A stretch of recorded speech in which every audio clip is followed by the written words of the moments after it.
everyone. My name is Evie Lupine. Welcome back to my channel, and today I have another video for you all, and today we are going to be talking about the fact that I have been on YouTube for 10 years. I made my channel in May of 2015.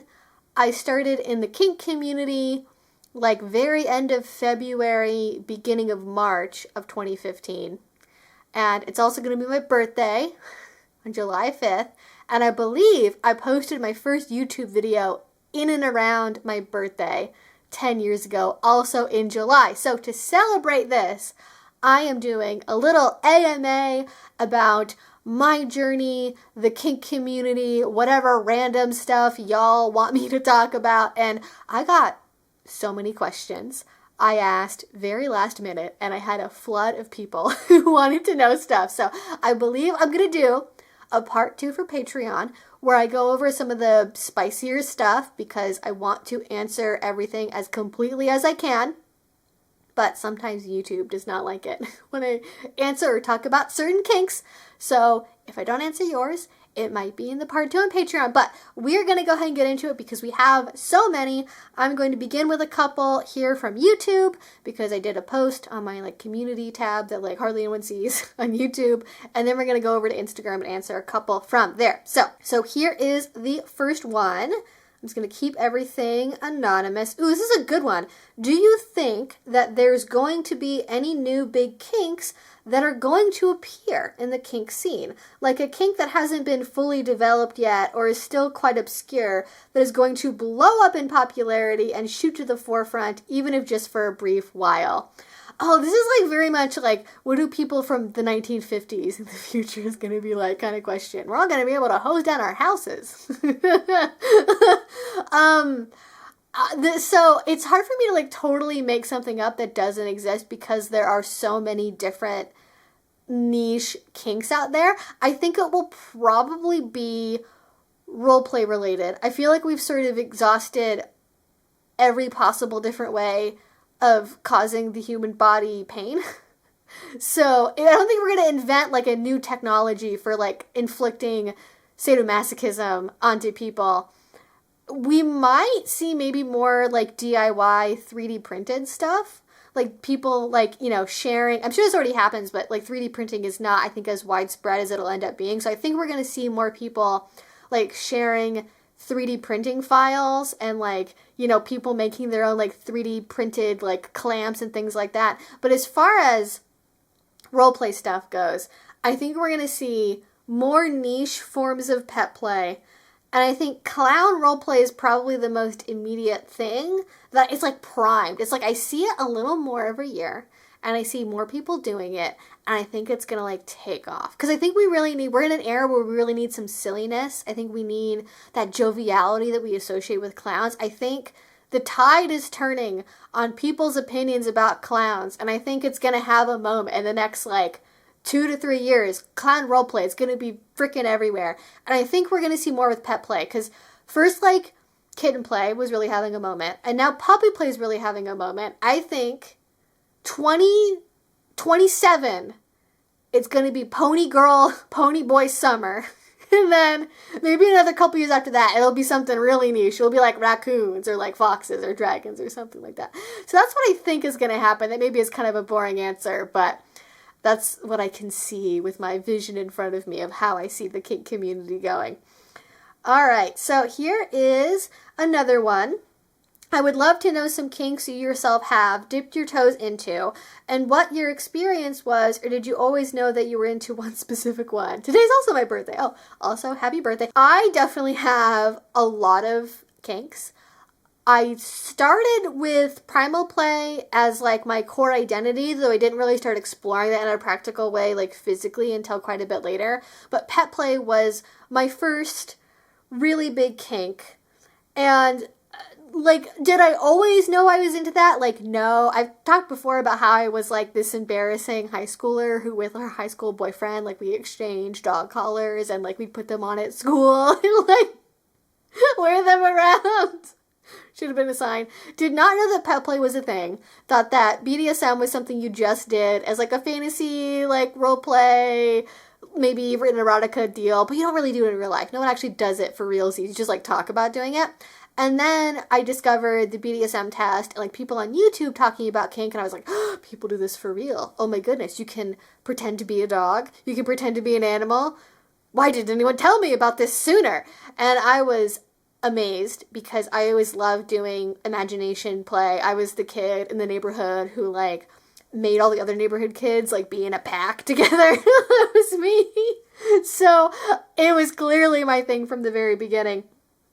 And then as far as kinks, I've like dipped my toes into freaking everything. One of the main ones I probably do right now are like thuddy impact play, bondage, CNC. I can probably say the word blood play. I don't know how much in detail I can talk about that. Let's just leave it there. Blood play and general DS stuff and like body manipulation, rough body play are probably like the core of what I do right now. But good question, because it's definitely changed over time, and I suspect at least one person will ask me about how my kinks have changed over time. We can go into it in more detail at that juncture. Oh, here's another good one. Is there a kink you didn't think you'd like, but you ended up liking it? So probably, there's like two that come to mind, but for different reasons. So one is blood play in general, because originally when I was first in the scene, it was like hard no, hard limit, not into it. When people were talking about it, I would like cringe at it and be like, no, thank you. And now over the years, since I tried it, I was like, there's something going on here. So I originally got into it because I had a partner that had done it before. We took some classes and we tried it out, I think at a big convention for our first scene, as sort of like a special like kind of capstone for the event. And I'm really glad that I did that because it ended up being quite different than what I expected. And originally it was very much like a submissive, like I'm doing this like because you're telling me to sort of thing. And then I realized, there's something about the sensation that I enjoy. And it just was totally different than what I expected it to be. So it went from something that was like very much like a hard no into like an active yes. Not with everyone. I don't really do pickup play for that kind of scene, but it is still a yes. And the other one that was like totally out of left field, did not see it coming at all, but when it showed up, it freaking changed my life, was punching. And that sounds really extreme, but I promise it's not necessarily. I'm not talking about getting punched in the face, okay? That is a thing that some people do, but not me, all right? I like keeping all my teeth in my jaw, so I don't do that. But I don't remember how I even got the idea of like trying it. I think what was happening at that time is we were really trying to figure out like forms of masochism that I could enjoy and that got me into the kind of headspace that I wanted to be in, because I was so particular about things, and like I could do like caning and paddles and floggers, but I was so acutely aware of the sting in all of them, and I could have a very suffering focused, like I'm enduring it experience, but I wasn't having direct joy and pleasure from it. And we were trying to find that joy and pleasure place. So we ended up doing punching, and like on my butt specifically, and I was like, whoa, let's do more of that, please. Actually, thank you. That's great. And based on the name and the terminology, I would not have expected it at all. And your girl's a thuddy impact play bottom. So there you go. Punching. That was like, didn't see that one coming at all. Was totally not on my radar because it just sounded like way too extreme. Which is part of the reason why I talk about some more like extreme kinks, is because I think people have a perception of what they have to be like and assume it can't be for them. But even like extreme kinks, you can do them on so many different levels that it doesn't have to be like all the way out here. It can be milder and still be really enjoyable. So, don't worry about it. All right, now we're going to move over to Instagram because people on Instagram had a lot of questions. Here we go. Do you think kink will be more socially acceptable in the future? Yes, but it will not be a smooth path. I think what is most likely to happen is I think right now we're seeing kink having more of a spotlight put on it, and people are kind of using it as a way to get to other minority groups, to paint them with a toxic brush to prove that they are a danger to children or are outside the mainstream and like not part of us, part of like being, you know, part of society as a productive member. And I think we're going to see more of that, and it'll probably get worse before it gets better. But I think in the long arm of time, maybe over the course of the next 10 to 20 years, I think it'll definitely become more socially acceptable. But again, I don't think it's going to be a clean, nice, neat path. We're going to do some of this along the way. It's going to come and go, but I think overall it's going to be an upward path. So I have short-term negative feelings, long-term positive feelings, if that makes sense. Ooh, okay. One, seriously, thank you for being here. I watched all the way from the beginning. You've blossomed. Oh, thank you. I'm definitely better at doing makeup than I used to be. I can put on fake eyelashes now, so there's that. I got that going for me. And two, do you any ways you like to incorporate BDSM into your self-care / de-stress? This is such a good question. I think I don't like it. It's sort of the other way around. Like I instead of using kink to do my self-care and de-stress, I put kink into my other self-care and de-stress activities. So probably the biggest way that I do this is I do a gratitude meditation with some regularity. And basically what you do during that is you think about as many things, big and small, that happen to you throughout the day that you're really grateful about. Whether it's like the way that the sun looked streaming through the oak trees, or you had a really good ice cream cone after dinner that like felt so amazing, or the sunshine when you went on a walk just like felt so warm and so comforting, or your dog sneezed in a funny way and it made you laugh. Like it could be anything through the whole day, and the smaller and more numerous the better. And so with that, what I'll do is I'll incorporate like gratitude for my relationships and my partnerships in that, and like the kink things that we do together and the things that we talk about during the day.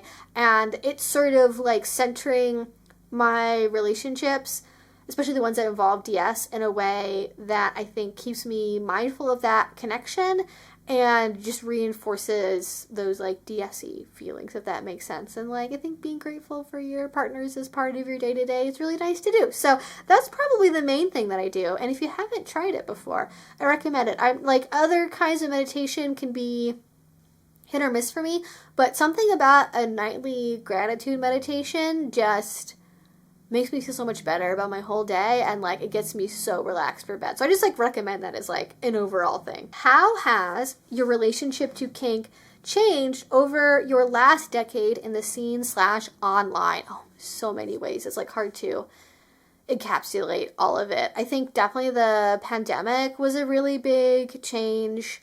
I think deciding how much of my relationships to show online was a really big change, because before I had a partner who would be in some of my videos and make content with me, be in my live streams, and now I don't do that at all. I'm not saying it's a never, ever, ever again in any way, but it'll probably be a lot more private, and it probably won't be on YouTube directly. But that's definitely a big change from what I used to do.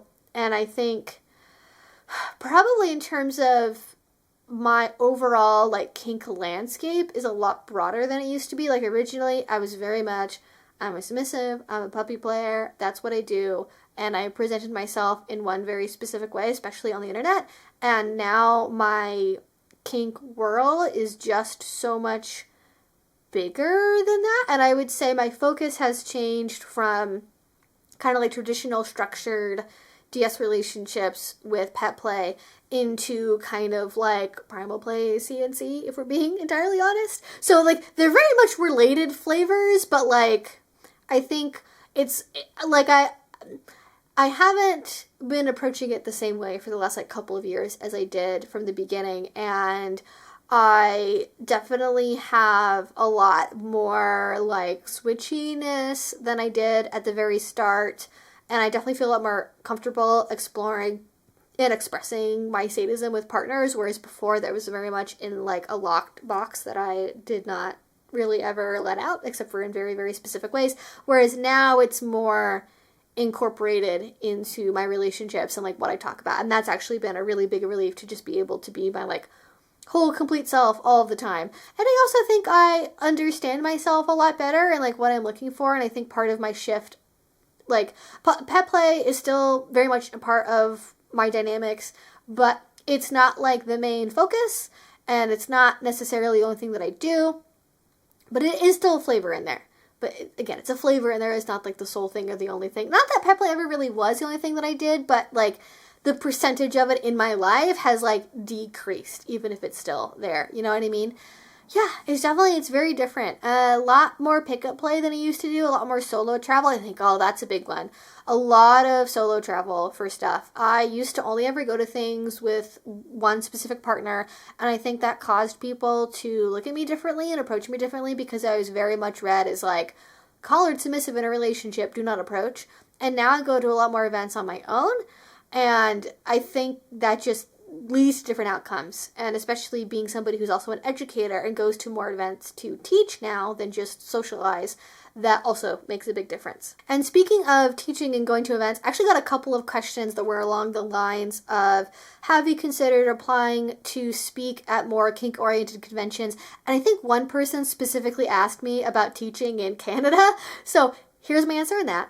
Yes, I am making a concerted effort over the next couple of years to try to go to more kink conventions. I have applied to more places. I want to go to more places. I am going to be teaching more things independently, individually, online as well, kind of between that stuff. But I would like to teach maybe at like 2 conventions every year, I think is a good goal. I think doing more than that would be too much travel because I do have a dog. She's older. I would like to spend as much time with her as possible. So being away from home a whole lot to travel to go to conventions to teach is like not necessarily in the cards for that reason, and also because it's expensive. Unless you're a really, really, really big name, you're not, and even then, you're probably not making any kind of money off of teaching at a convention. The most you typically get is going to be free ticket into the event and like half of a hotel room stay. Maybe if we're traveling from really a far afield and they invited you to go, maybe they would comp airfare, or maybe they would do like half airfare or something like that. But you're not getting a speaker's fee. You're not getting paid for that because the communities typically don't have a lot of money for more than just like renting out the space and doing what they do to actually put on the event itself. If they had to pay every single educator who was there like a per diem or something, it would like not be financially viable to do conventions in the way that people typically do them right now. Maybe that'll change at some point in the future. But I would love to teach more. It's just every convention has a different way of getting presenters and application processes and timelines for when tickets get sold. Some places are sold out 6 months ahead of time. Some places don't sell tickets until 2 months ahead of time. So it's so hard to know what to do there, but I would love to do more. And if there's only one, was it Winterbound? There's something that happens in like January, February in Canada on the West Coast in like Victoria, Vancouver, that I've heard of before, that I have friends go to. That's the only big kink convention I know of in Canada that happens kind of on my side of the country. But I would definitely go to more events in Canada if people like wanted me to go and I got invited, and you know, travel expenses, maybe I had some assistance there to like make that more financially viable. But yeah, I'd love to go. That would totally be a thing I'd be willing to do, and I'm going to be trying to do it as much as I can going forward. So we'll see how that ends up working out. But good question. Ooh, what kinks are you going to intentionally do more of over the next 6 months, and why? Oh, that's so good. So the next 6 months, that's going to be, there's an event in August I'm doing and a big event in October. And I have some ideas for things that I want to do there. So kinks I'm going to intentionally be doing more of over the next 6 months. I'd like to do more rough body play beyond what I currently do. And my big scene goal for the next, like kind of this summer, is I really want to do like an outdoor, like take down and capture kidnapping thing. Because I've done stuff like that before, but I have a different way that I want to approach it now versus what I've done before. Before I've done it more as like a group scene, and now I want to do it more as like an intentional one-on-one, like really planned out like role play experience, because I don't typically do a lot of overt, like I wear costuming, my partners like wear costumes, but I don't typically like get into like a different role where I'm like totally a different person. And I think that would have to involve like more role play than I would typically do. Definitely more bondage as well. I'm gonna really try the next couple events I go to do more rope bondage, because I don't currently have any partners who live near me who like to do bondage. It's the whole ADHD thing of like, I don't have the energy or focus to do bondage for longer than 5 minutes. Understand that. It is a kink I still have. I'm going to try to find ways to fulfill it other than self-dying. So I definitely want to do more bondage, which used to be a thing I did a whole lot, and then pandemic happened, relationships changed, kind of don't have that as much in my life day to day anymore. I love to do more bondage, and a kink that I am forever grappling with a complicated relationship with is whips. And I'd love to do like at least maybe like one scene with whips at some point in the next like 6 months, just to kind of try it as like a let's test it out in like a relationship where I trust the person I'm playing with and that I know they have the skill to do it well. Let's see how that goes. Yeah, is there anything else that I'd want to do that I'm gonna like try to do more intentionally? I feel like I keep talking about the same kinks over and over again, but like part of the thing about doing this for like 10 years is now I have a really deep understanding of like exactly what my particular kinks are and like what things I want to explore. So maybe just kind of that means the same things will come up. Do you often get recognized in public? What do those times look like? It depends. So if I'm at a kink public space, like if I'm at a dungeon or a munch or a convention, I do get recognized pretty frequently, like multiple times a day, most days. Especially if I'm like outside and I'm not wearing a mask, then people will recognize me. If I am wearing a mask, and especially if I'm not wearing makeup and wearing a mask, I think less people recognize me because the mask just like confuses people. And also people don't know how like tall I am. I'm 5'3.5". So I don't know if that means I'm taller or shorter than you expected. I have long legs, but a freakishly short torso. So there you go. I think maybe that throws people off. But yeah, I get recognized in kink spaces, and then normally people are just very nice. I'm like, oh my gosh, I like love your videos, and we talk for a little bit. They're usually nervous, and I say, hey, I'm a real person, don't worry about it. And then I ask if they want a hug, and then I hug them, and then we chit chat and we have a fun time, and it's great. If I'm getting recognized in vanilla public, that happens like maybe once or twice a year. I also don't go out into public very often. And if I do, it's at like weird hours. I'm kind of a vampire. I like go to the grocery store at like 10 p.m. I go to the gym at like 10 p.m. I'm out late with as few people as possible most of the time is my ideal setting. So those random times when I'm at like Ulta at like 2 p.m. to pick up a lipstick or something, I will have people recognize me. I actually did have a Sephora employee recognize me once, and they were like, do you do YouTube videos? And I'm like, yes. And they're like, I like your content. And I'm like, thanks for letting me know. And I was never sure if they actually recognized me as being Evie Lupine or if there's another YouTuber that makes beauty content who kind of looks like me. I don't know. Never figured that one out. So if I see somebody in public and it's vanilla, it's more like a, hey, I like if I'm maybe wearing a shirt that they recognize, or they'll be like, oh, hey, do you like do YouTube or do you make content online? They'll be like, yes. And they'll be like, cool, I really like it. And that's about it. People are normally, they don't say like, I like your kink BDSM educational content. They don't shout that at me from like across the store. So most people are really polite and nice. I haven't had too many awkward interactions with folks, but yeah, that's what it's normally like. I think it's a good level. I think if I was at like, oh God, if I was like a streamer that had like 10,000 concurrent viewers, if I had like millions of people who watched all of my videos and every single time I went out in public, I got recognized like 3-4 times and people wanted to take photos with me, I'd probably have a meltdown. I probably wouldn't ever leave the house. I think I'm at like a good level of YouTube fame. I think if I was like 20% more YouTube famous, I think that would be good. Any more than that, it would be too much, honestly. It would be too much. Okay, are you still planning on an email list if YouTube goes to crap with the T admin? You know what that means. Or something else. Yes, I am. I actually have it pretty much all the way put together. It turns out email lists are very complicated. Like there's a lot of different email list servers and companies, and like I had to do a lot of, it was like more comparison shopping and emailing people about different things and like API integrations than I was expecting. So yes, I am still, maybe I'll even like use this as like a motivator to like get, maybe I'll be like, it's actually live right now. Go to the link in the description box. You can sign up. But yes, I am planning on doing an email list because social media is not forever. We never know where it's going to end up. Email seems relatively sturdy as a platform. So I am going to do that. And then you can sign up, and then it'll be a good place to get updated about what videos I've published and things that I'm doing and classes I'm teaching.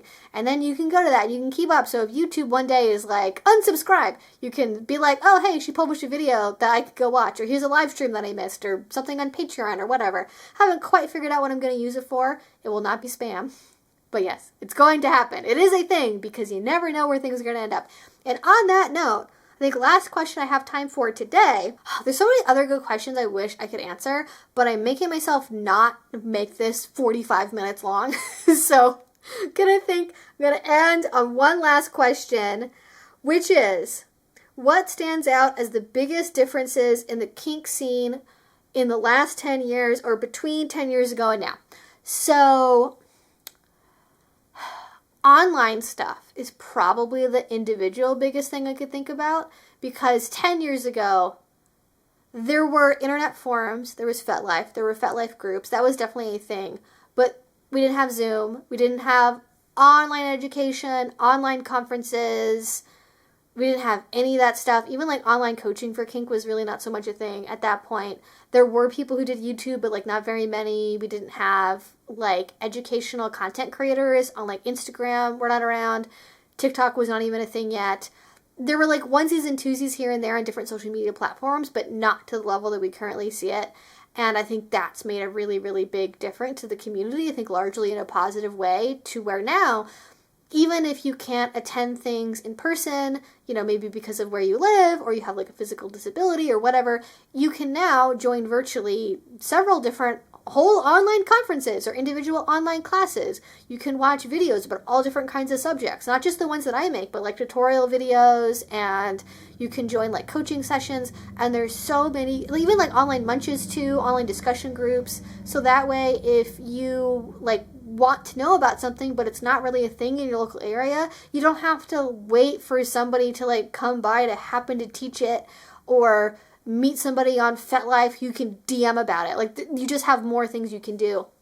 I think in terms of like kinks that I've seen a really big difference in, and I'm actually planning to make a video about this, female puppy play has like freaking exploded. Like when I was getting into the community, I actually didn't think I could be a female puppy because there just like literally were not any. And there were like no blogs, no informational posts, no nothing anywhere that really talked about being a female puppy player. I thought because I was a woman, I had to be a kitten. That did not last very long, but it was a thought that I originally had. And then I got into the community. I met like a couple of people who were like wolves and other canines, but not necessarily puppies. And then slowly over time, I met a couple people on like Instagram and FetLife and other places who were puppies. And in the last like 2 years, it's gone off the charts. Like female puppy players are here. They are loud. They are proud. They are barking. They might bite your ankles. They are here. And I love that. That's been great. I love seeing it. I love just more inclusion of across kind of the whole kink spectrum. I think we've done a lot of work around being more inclusive to different genders and sexual orientations, approaching kinks in their own way. And, you know, is it perfect? Definitely not. But I think we've just seen a lot more breaking down of gendered expectations around service submission or pet play or what certain kinks have to look like or how to do them. It used to be like they were still publishing books like 10 years ago where people would talk about submissive equals she. Like, the way, in the language of the book, when they talked about a submissive, they would always use she. Or when they talked about a dom, they always used he. And now gender-neutral language is a lot more universal, and I think that's a massive, massive positive. I'm trying to think if there's any other, like, big things I've noticed as, like, a difference in the community. I mean, it's not necessarily always positive either, but I think kind of infighting and you know, disagreements and things like that have always been a thing. But, yeah. I think on that note, that's where I'm going to end it for now. If you guys would like to see a part 2, I'm going to do a part 2 where I go over more personal and specific kink questions. If you want to see kind of more of the spicier side of stuff, it's going to be over on Patreon. But thank you all so much for supporting me for 10 freaking years on this platform. It's been really the blink of an eye. It feels like it's been 5 years, not 10. I'm so grateful I get to do this as a job and that this gets to be my life, because I would be such a different person without kink, I think, for the worst. And yeah, I just thank you so much for being here. Thank you for watching. Thank you for your questions. If you guys want to see more videos like this one, if somehow this is your first video on my channel, welcome. If you liked it, subscribe for more content. I've been making it for 10 years. There's quite the backlog you can catch up on if you would like to.